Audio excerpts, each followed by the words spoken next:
Well, well, well, look who's here. How dare you attempt to lure my son like that? A girl from the countryside, lacking a proper education, dares to envision marrying into my family? Do you genuinely believe that someone who works as a hired dishwasher, stuck at the sink all day, can become my daughter-in-law?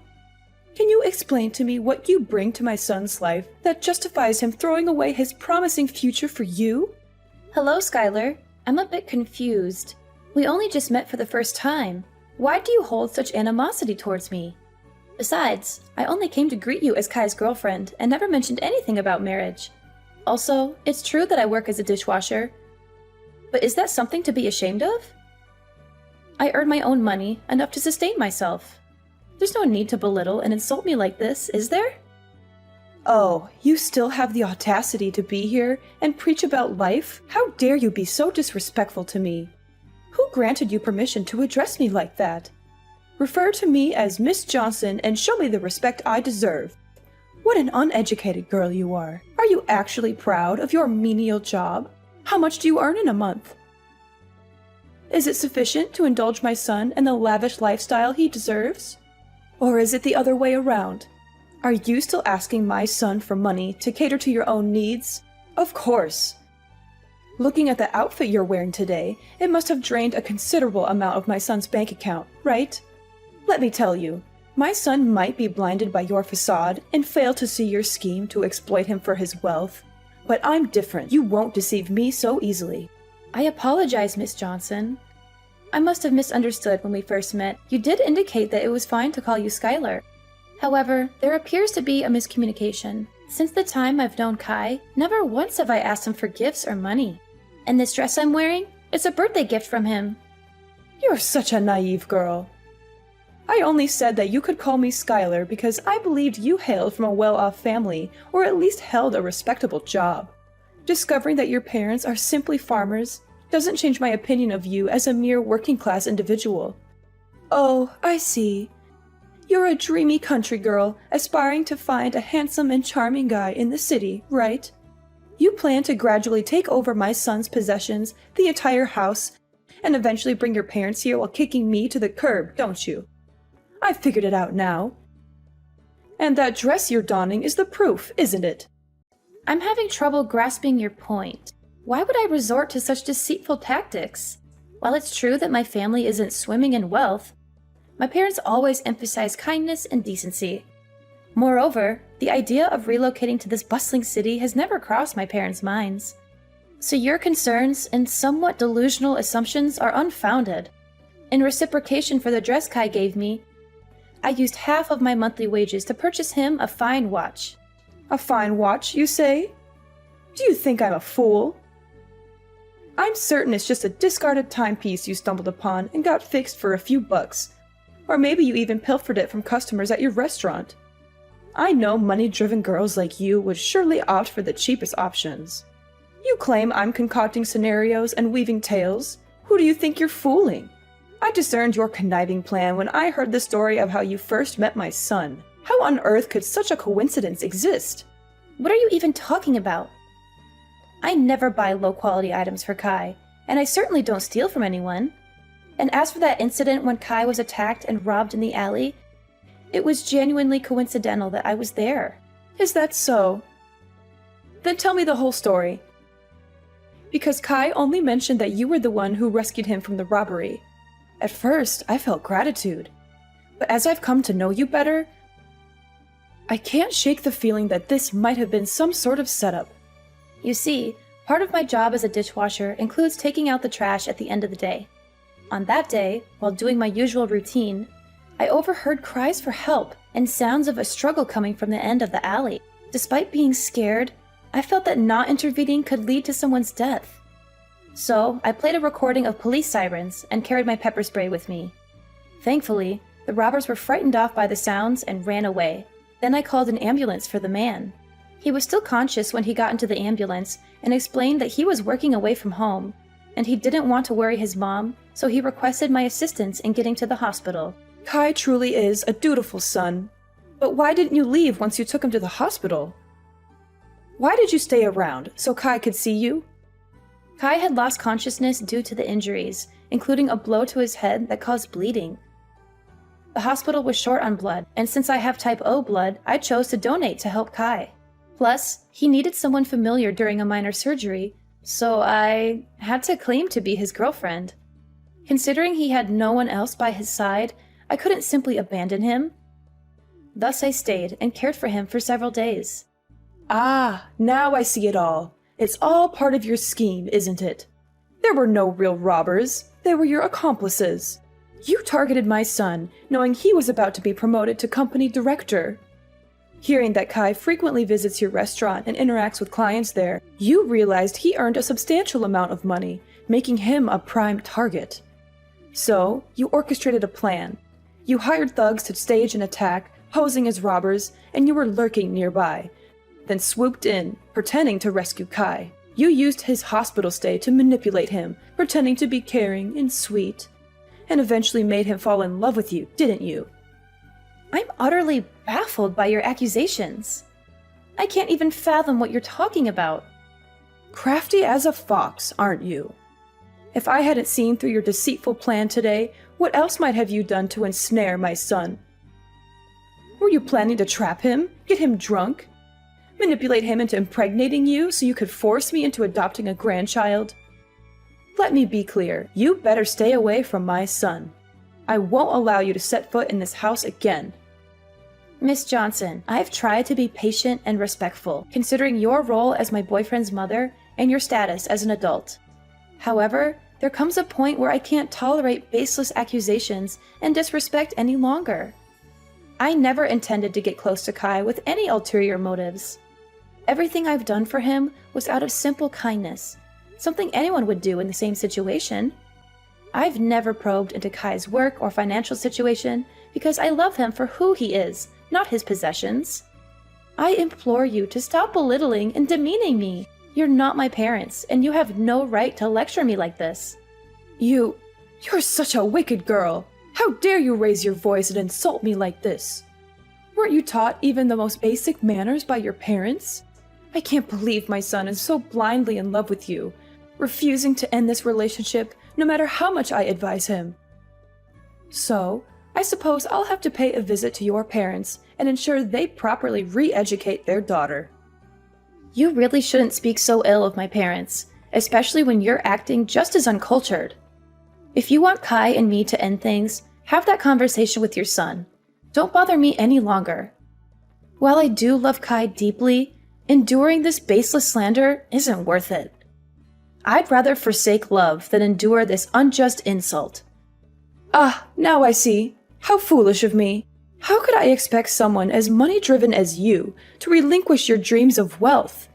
Well then, let's try a different approach. Let's both take a step back. I'll give you a sum of $20,000, and in return, you'll break up with my son and go find another affluent man to latch onto. Think about it. The current situation is tense for both of us, right?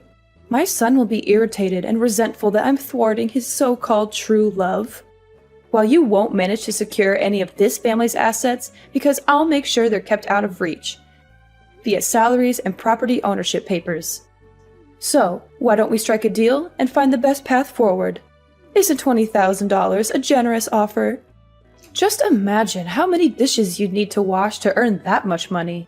Have you even read any of my previous messages? Why do you always assume that girls like me from the countryside move to the city just to snag a wealthy husband? Do you believe money can manipulate me? I'm not passing judgment on you, just speaking the plain truth. Come on, what's holding you back? Or are you suggesting this sum isn't sufficient? You certainly know how to put a price on things. Very well, let's consider this. You're also the one who saved my son's life. Would $20,100 suffice? Frankly, that's already quite excessive. I can't possibly increase the offer. Your attempts to manipulate the situation won't succeed either. Kai and I share a genuine connection that transcends materialistic notions. I refuse to let your misconceptions taint our relationship. If you truly care about your son's happiness, try to understand him and his choices rather than trying to control his life through money. Oh, spare me the self-righteousness. It's clear you're more interested in my son's wealth than you'd like to admit. My offer is more than generous, considering your background. You're playing hard to get, but remember, my patience isn't endless. I won't stand by and watch my son get manipulated and deceived by someone like you. This is your chance to secure a comfortable future for yourself, and all you have to do is walk away. If you're feeling shy about it, consider it a gesture of appreciation for the time you spent looking after Kai. I have no reason to be shy, nor do I need your money. My actions were driven by care for Kai, not some ulterior motive. Your assumptions about my intentions are both offensive and baseless. Oh, come on now. No need to put up a front. If you're too proud to accept it as payment, think of it as a token of gratitude for taking care of my son during his time of need. If you insist on this, fine. I'll accept your thanks and consider it a sign of your acknowledgement for what I did for Kai. Haha, that's a great choice.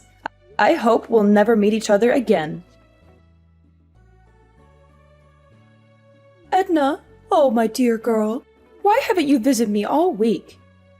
You have no idea how much I've been looking forward to seeing you again. Miss Johnson, why are you suddenly getting in touch? Didn't you make it clear the last time that you wanted me to stay away and not contact you? This change in attitude is surprising. Oh, come on. Why the formalities? Miss Johnson? Aren't we much closer than that? Call me Skylar. No, wait. Even better. Call me your mother-in-law, my lovely daughter-in-law. Over the past week, I've been reflecting a lot on how I misjudged you. I've heard stories about your kindness from Kai, and he's quite upset with me for the way I treated you. After much consideration, I realized that you're the daughter-in-law I've always wanted. Miss Johnson, are you being sincere? I'm finding it a bit hard to believe all of this so suddenly. Edna, Skylar, please. If you keep up with the formalities, I might just get mad at you. All right, Skylar. But what's the reason behind contacting me today? Well, I heard Kai mention that you're still renting a place, right? The thought worries me. Coming home late from work and being alone, isn't that risky? There are potential dangers, and you never know who might be lurking around. Or, have you considered moving in with us? I mean, I do have a spare bedroom. If you come here, I can take care of you, cook for you, and Kai can help with transportation to work. It's true that living alone can be a bit unnerving sometimes, but on the flip side, I feel a sense of independence. Moving into your house might not be the best move, especially since we're still relatively new to each other. And didn't you previously worry about me trying to take advantage of your family's wealth? Why the sudden change? Haven't I explained that already? I truly see you as my daughter-in-law. You know, Kai is my only son, and I always wished for a daughter-in-law I could love like my own. From the moment I met you, I felt a connection. I must admit, the tough act I put on was just a test, to see if you'd prioritize money over my son. But now, I'm convinced you're a wonderful girl, a perfect match for my son. And remember, sooner or later we'll all be one family, so there's no need to be shy. I still sense some uncertainty in all this. Edna, let's put aside what I said before. It's something all mothers do, just a protective measure to ensure their child's happiness. Trust me, Edna, and don't worry about my earlier words. Move in with us, with me and Kai. Do you know how much it pained me to notice calluses and roughness on your hands when I touched them? Living on your own, you might not be taking the best care of yourself, right? Besides, you've mentioned your love for Kai before. Wouldn't you want a more committed relationship with my son? Skylar, I appreciate your apparent change of heart and your offer, but I must admit, this sudden shift in attitude raises some suspicions. I need time to process everything. Don't be so cautious, dear. This is an opportunity for you to secure a better life. You'll be embraced wholeheartedly into the family. Now, on to another matter. You've won a fortune, Edna. What are you still doing, toiling away at your job? Why not indulge in the luxury your winnings can offer? Hold on, what are you talking about? What winnings? Stop the act. I'm not in the dark anymore. I overheard Kai talking to you yesterday. About the lottery. You won, didn't you? Ah, that's what this is about. Yes, it's true. I won the lottery. I knew it! I had a hunch about your potential. And you snagged the jackpot. Let's see, over $100 million, even after taxes, you're left with around $60 million, am I right? Incredible, that sum could secure a lavish life for my son and me. So, have you collected your winnings? Not yet. I'm planning to do that this weekend. I thought I'd use part of it to treat Kai to a special meal. A special meal with hundreds of millions? You're more frugal than I thought. So what's the plan for the rest? Self-indulgence? Or will you consider getting something for me, your prospective mother-in-law? I hadn't quite considered that angle. In that case, yes, I can allocate half of the winnings to you, as a gesture of appreciation for acknowledging my relationship with Kai. Half, huh? That's fascinating. Half of $60 million, around $30 million? Astonishing! What am I going to do with all that wealth? Edna, you truly are shaping up to be a valuable future daughter-in-law. Wait, $30 million? That doesn't make sense to me. Save your excuses. You said you'd give me half of the winnings. And half is $30 million. But let's not get sidetracked. Why aren't you claiming your prize immediately? I have my eye on a list of luxury items that are calling my name. It's a dream come true. Shopping without a care about the bill. Skylar, could you please pause and listen to me for a moment? Edna, I'm swamped right now. If you have something to say, can it wait? I've got shopping dates with friends, and I need to relish this newfound shopping spree. Anyway, don't forget to move in. That way I can keep my eyes on your lottery ticket. Catch you later. And once you have the winnings, just transfer the amount to me as promised. Skylar, please wait. Listen to me. Skylar? Where are you? Edna, I'm starting to lose my patience. Why haven't you moved into my house yet?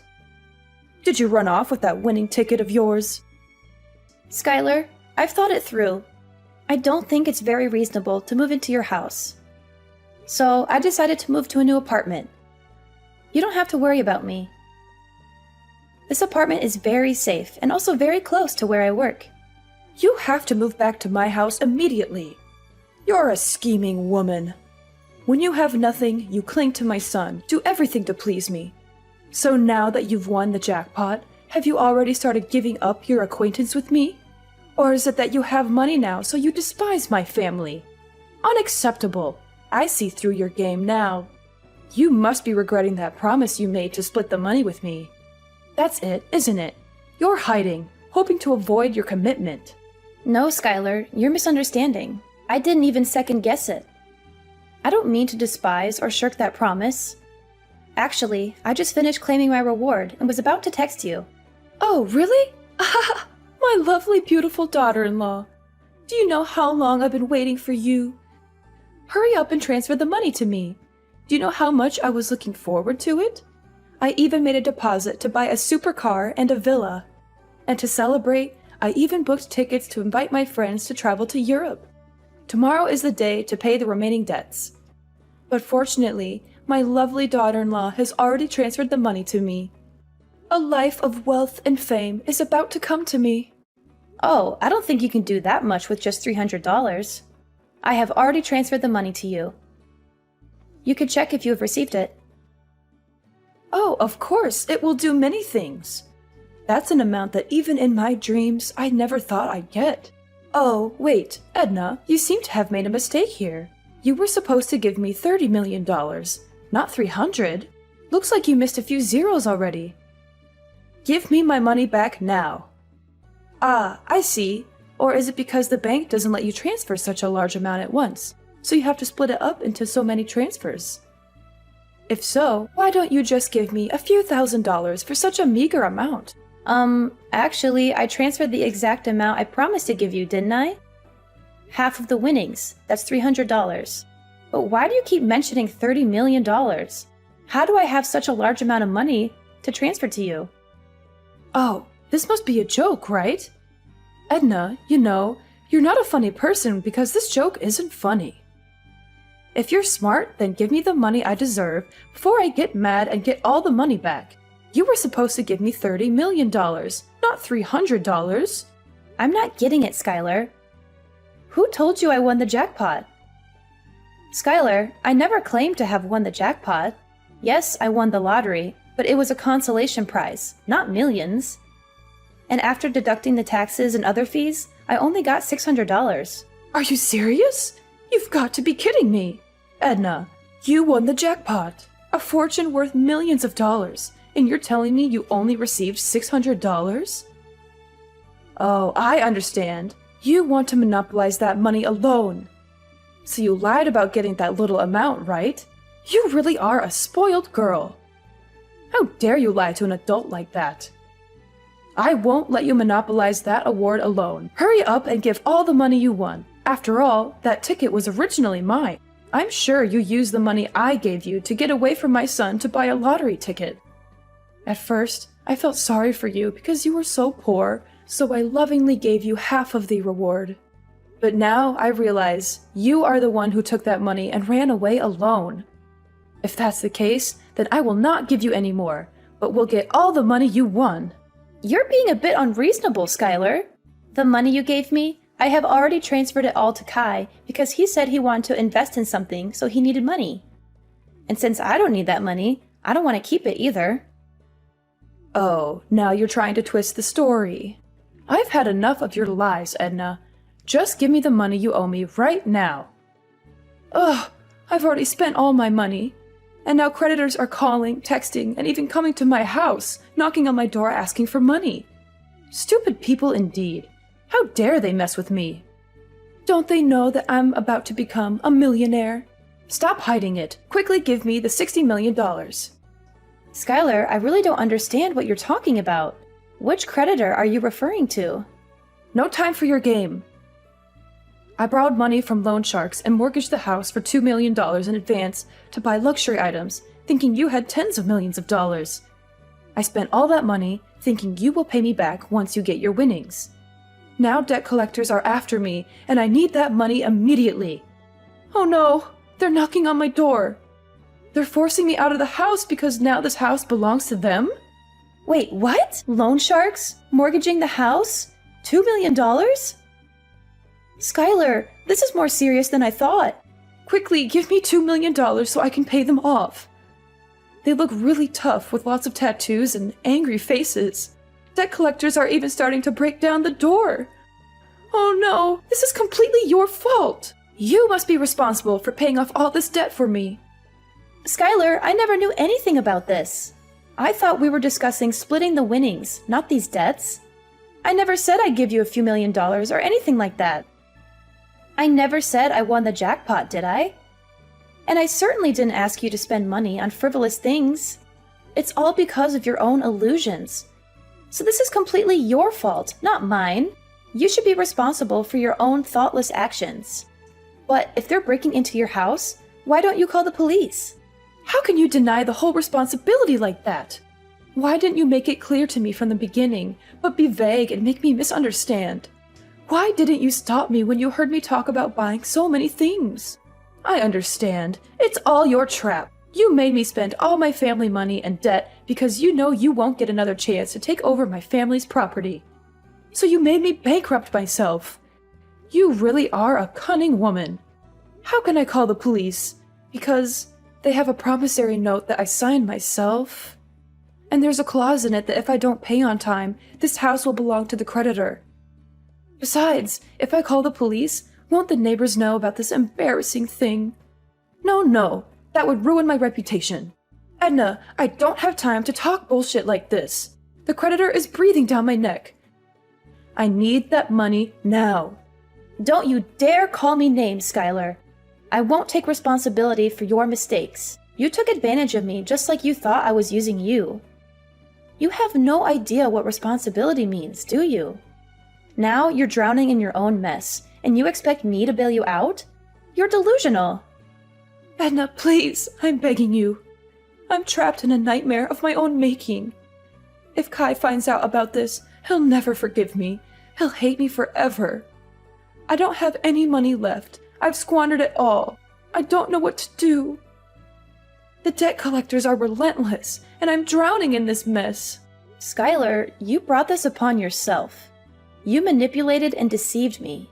And now you expect me to rescue you from your own recklessness? Why should I help you after everything you've done? I know I don't deserve your help, Edna, but I'm out of options. If you pay off this debt, I promise I'll make things right. Please help me. I'll accept you as my daughter-in-law. I'll change. I'll become a better person. Please, Edna, give me a chance to fix this mess I've created. Skylar, I understand you're in a difficult situation, but I can't take responsibility for a debt that you owe to someone else. This is a situation of your own making, and it's not my place to fix it for you. You need to face the consequences of your actions and find a way to resolve this on your own. Skylar, I've already made my decision. I don't intend to be your daughter-in-law. Our interactions have shown me that our relationship wouldn't be healthy. Your constant criticism, disrespect, and attempts to manipulate me are not qualities I want in a mother-in-law. Edna, please! I'm terrified right now. Debt collectors are at my door and they're looking for me. I'm hiding under the bed as I'm texting you. They're demanding the money and I don't know what to do. I'm scared for my life, Edna. Please, you're the only one I can turn to. In a desperate attempt to help Skylar, I made the difficult decision to call the police. Despite the risk, I believed it was the right thing to do to ensure her safety. However, as the police intervened and the situation was diffused, Skylar's reaction was far from what I had expected. Instead of gratitude, her words were laced with anger and blame, as if I had betrayed her in some way. Kai, who had been informed of the unfolding drama, was disheartened to learn the truth about his mother's actions. He was furious, not only about the financial mess she had gotten herself into, but also about the years of mistreatment and insults she had directed at me. The realization hit him hard, and he chose to distance himself from his mother, leaving the house and cutting off contact. Skylar's pleas to Kai for help fell on deaf ears. The bond between mother and son was irreparably shattered by her actions. As time passed, the weight of her financial troubles grew heavier. She lost her house and all remaining possessions, a harsh consequence of her reckless decisions and refusal to take responsibility. On the other side of the spectrum, my relationship with Kai flourished. The truth had brought us closer, and his unwavering support was a testament to the strength of our connection.